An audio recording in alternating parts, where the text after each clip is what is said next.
压缩机启动芯片坏了啊，160米到手。主压反应这台空调不制冷，内机也转，外机也转，就是不制冷，不知道怎么回事。我们现在看一下，看它一个工作电流是一个什么状况。打开电源，啊，第一响一下通电了。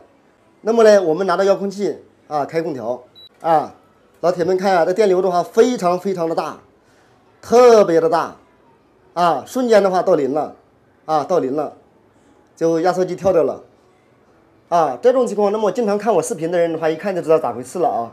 啊，这种情况的话，它就是外机的问题，就不是内机的问题啊。这个分界点我们要搞清楚。现在我们检查一下外机，外机在外面，我们打开窗户，啊，这个防盗网的话拆开，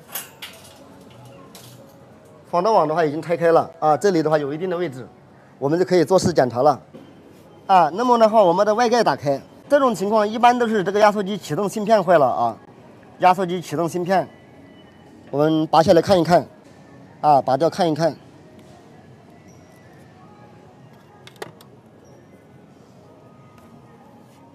啊，这个就是所谓的小压缩机，也就是压缩机启动芯片，30微法的。老铁们看看这个压缩机启动芯片，0.794微法啊，这明显是不行了，坏了啊。压缩机启动芯片，我带了一个格力的，那么呢，它这个呢是30的，我没有带30的，我用25的换一下看行不行啊？也是可以的啊。25.07微法啊，是可以的啊。它原装的话是30微法，因为我没有那么大。我这个的话本来就是25微发的，证明我这是好的。我们装上去看一下。我们现在的话给它装起来，压缩机启动芯片就换好了啊。那么有的老铁说了，豆哥你都不试一下，这么有信心盖板的啊？豆哥的话就是这么有信心。压缩机启动芯片也换好了，我们直接插电啊。第一响了一下，现在再次启动空调啊。空调的话一打开。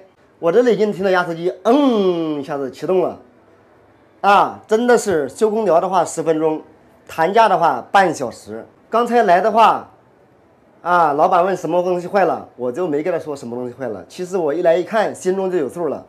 他一直问什么东西坏了，我就没跟他说。后面他说多少钱，我说100多块钱，160，他就说贵了，120块钱能不能修？我说120块钱不好意思修不了。我说你要修这160，不修的话就拉倒，走人。他就说130能不能修？我说130也修不了。啊，我说我走人了。他说给你150吧。我说不好意思，我走了。修吧。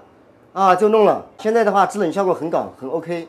那么这台空调的话不制冷，更换这个压缩机启动芯片的话就完成。下来的工作的话就是收米走人。由于老板在这里的话不愿意拍摄，收米160。